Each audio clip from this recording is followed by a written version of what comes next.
Hey folks, Doug Trevino, Keller Williams Realty, here in Greater Grand Rapids, Michigan. Coming at you today, we're getting a little flurries. Hey, listen, just got done with a buyer client. Walked out and we sat down and we talked about their wants and needs and really went through how they wanted to approach this buying process. And it was an important conversation because not everybody behaves the same way, and not everybody wants to be treated the same way, and everybody has their own sort of pace at which they work. And this buyer in particular really wanted to, and I asked them, I said, do you want to turn around and shop quickly and move with motivation and make a decision, or do you want to take your time and kind of work at a more temperate pace when you're shopping for your home? Now, you know, again, considering that either way, at the end of the day, they want to buy a house. So I had the conversation and they said, well, what do you mean about moving slowly or more conservatively? And I said, well, you know, and it's true that, listen, some buyers need to see the market the way it is here in Grand Rapids right now, in Greater Grand Rapids, you know, Kent County, Ottawa County, just our general area. It's a market with an anomaly. I mean, we've been working with this anomaly for a while. It's a hot market right now. It's a hot seller's market. And some buyers really do need to, no matter who tells them that, listen, the market's hot, you need to act quickly. And in certain circumstances, the, you know, offers, the listings are getting 100, 102, 103, 104% of list price. And, to some people, that still doesn't register, and they really need to almost experience losing one or two or three houses because of low offers before they understand and realize, hey, you know, we need to put a good offer on the next house that we're going to put, you know, that we want to have. So that's what I mean. And someone who's just a little hesitant. Or you could have a buyer who's very serious and really wants to move and get it done and get it done quickly, and understands that, you know, you need to act quickly to get it done. So with them, we really discussed it, and they said, well, we don't want to go slow. We don't want to lose properties. We are very serious about buying. And quite frankly, they told me we need to be in a house by April 1. That's when we need to be moved in. I said, okay, so we have a couple of things to consider. We need to get on it now and move quickly with purpose and find our listings, look at the ones, vet the ones out we don't want, really kind of strategize how we're going to do this, because we need to figure out a couple of things.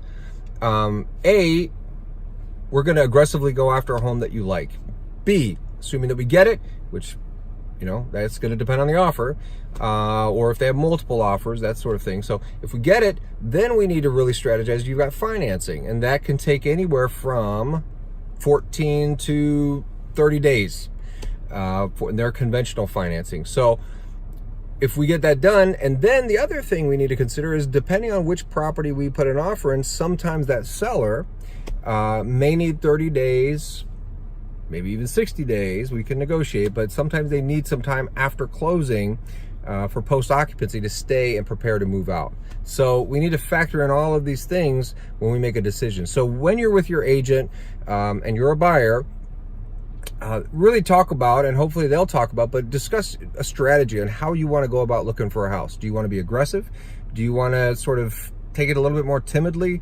And maybe you need to get your feet, you want to test the market as a buyer. And let's use that phrase because that's really more realistic. You want to test the market and see, and then depending on the reaction, then kind of make a decision to jump in full force and get it going.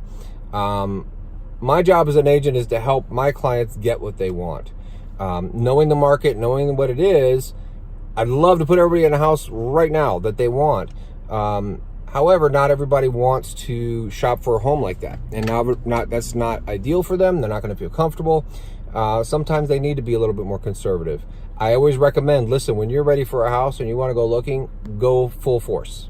Just don't look back. Go. You know, let's look at a house. You've prepared. You've done everything correctly. It's time to go and get a home.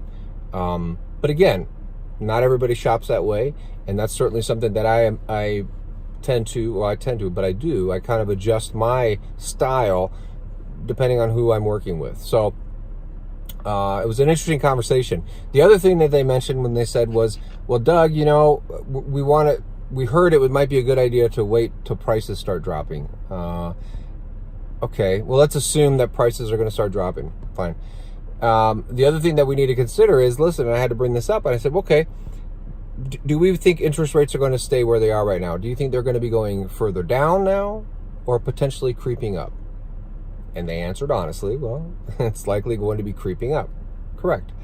Matter of fact, that's what predictions are, that something's coming down the pipe, that interest rates are going to go up a little bit.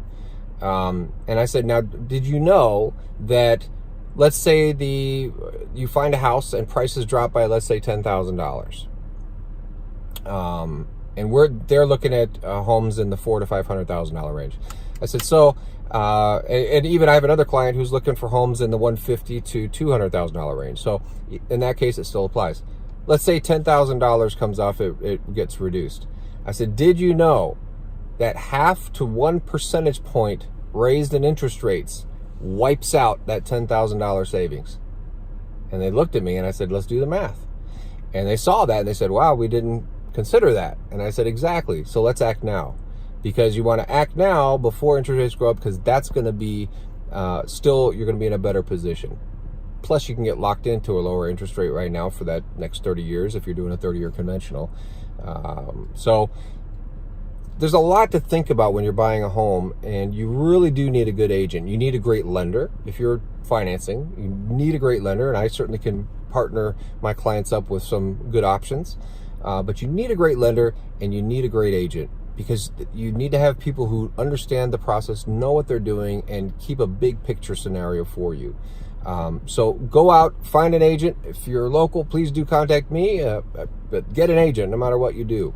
I hope you're having a great day wherever you are, and thanks for watching this video. Please hit subscribe and like the video. More to come as usual. Thank you. Have a great day. Bye-bye.